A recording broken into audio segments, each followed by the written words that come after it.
do you feel like City need anybody else? Do you feel like City need to go and buy any other players? We just signed a young kid from Vélez Sarsfield, Perón, Argentinian kid. I believe he's joining at the end of the league or whatever next month. What's happening? Left back's a problem for us. Cancelo doesn't seem to grasp it. We're playing Nathan Ake there. City never really go out in January and buy. Pep's a stubborn mule. He doesn't really do it. Us as fans, we love transfer windows. We want people to come in.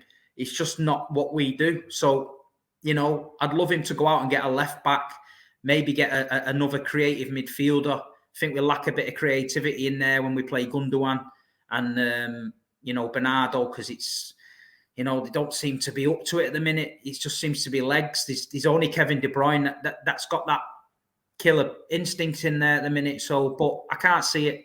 I think we're going to ride it out now to the summer. I get that. And in terms of this title race, though, how do you personally see it? Do you feel like Arsenal are now the front runners, or do you believe because of the 4 Prems in 5 years, even though you're 5 points behind, do you still feel like you're the favourites and you will catch and take over Arsenal?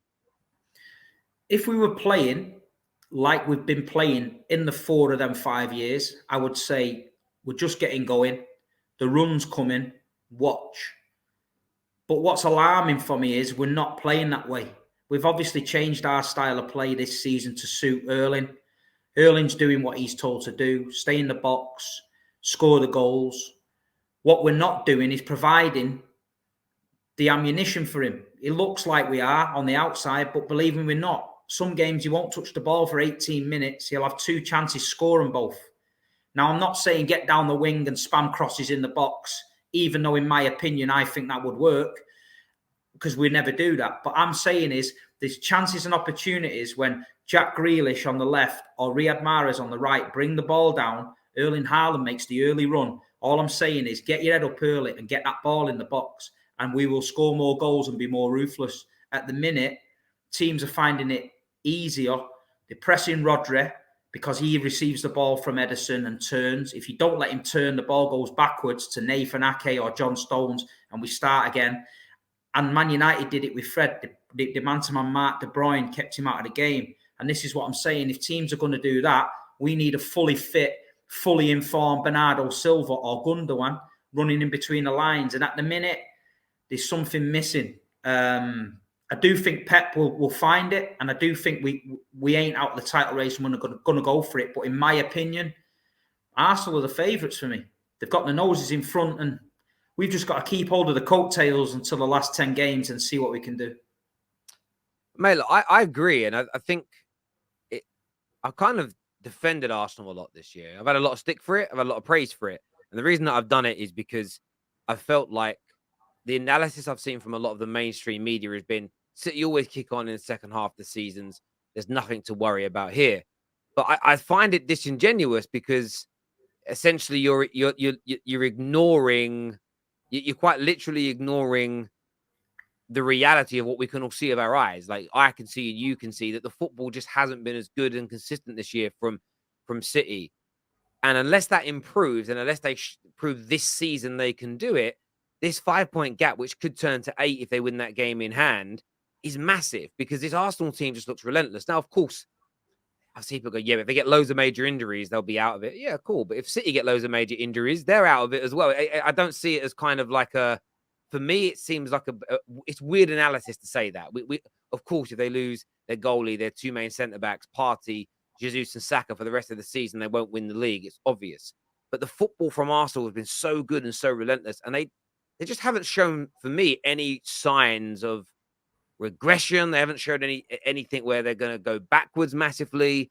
So, yeah, I mean, I make them the front runners from this point. However, that isn't to completely discount Man City from the perspective of there's no chance you win it 110%, that there's nothing you can do to come back. If you do go on a crazy run and win 12, 13, 14 games on the bounce, and Arsenal have a few hairy, including beating Arsenal in both those games, it will be a very, very different situation. But it's for me, it feels it's going to be a very, very good title race, and it's good to have somebody else in it and it not just be um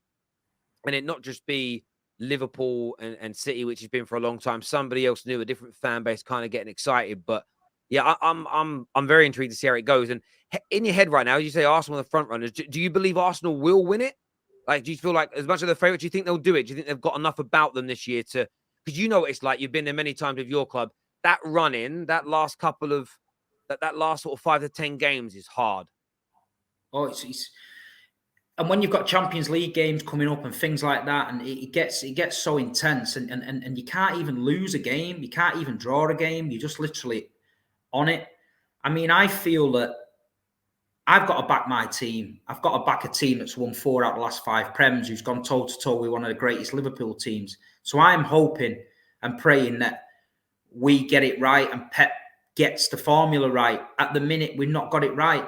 Tomorrow night, we'll tell a lot of different things. We'll see what's going on there. But it's early days yet to say it. Arsenal are the favourites for me. They're doing well. 50-odd points now. It's phenomenal. And like you say, they've got that machine working and they're ploughing on and the game by game, they're getting the points, even not playing well, getting the points. We're not doing that. We're winning 2 or 3 games and we're dropping silly points, shooting ourselves in the foot. We need to get rid of them mistakes, get this mentality back. That's the alarming thing for me as a City fan. One thing you could never question our players was mentality. We always had that mentality to never give in. Man City last season were 2-0 down against Aston Villa and we never gave in. That mentality wins you titles. I'm not seeing that mentality this season. Something's missing. So we'll see how we do tomorrow. February the 15th, Emirates Stadium, Man City, Arsenal, toe-to-toe. If they beat us at the Emirates, I fear for us. If we beat them at the Emirates, then I think it's on. Yeah, that game is going to be huge psychologically as well. As you know, it's such a big one. We have one of our members, Lynn, who says, Steve, I've seen some reports claiming today that a lot of the players are not happy playing for Pep Guardiola. What's all that about? I don't know. I mean, like you said at the beginning of the show, it's very rare anything comes out of Man City that's negative. There's been 1 or 2 things coming out. But look, if you're Cancelo, Walker, Diaz, Bernardo, and you've been dropped for the last 2 games, you're not going to be happy. But the reason is, why have you been dropped? So we need to get to the bottom of that. Look, Pep Guardiola is the best manager in the world for me. So if anyone can get it right, if anyone can wean out these players that don't want to play, it's Pep. So I trust my manager. I don't trust the press.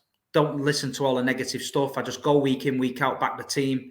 And I can see in my own mind when I watch the team who's with us and who's not. So I'll be looking at them players in a different light next few games to see if the mentality is still there. Yeah, I mean, it's an interesting one. I mean, there's a lot of talk that some players at Liverpool are not behind Klopp anymore. Could you imagine a world where like player power takes over that dressing room? Do you think City as a club would let that happen, like other teams have? You don't think they would? I do think that the club hasn't got an awful lot of leaders in the dressing room as it did have once before.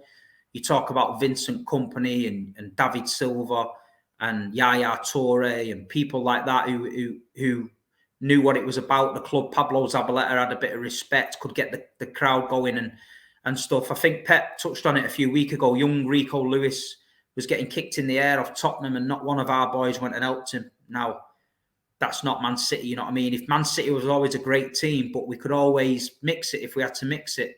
Fernandinho would always be the first one straight in.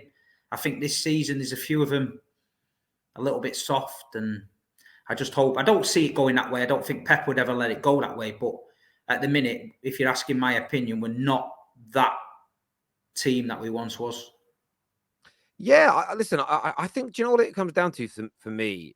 There has been a change in style. I just think that trying to win 3 leagues on the bounce is so hard. If you actually look through the history of English football, I swear it's only been done about 6 or 7 times in 130, 140 odd years.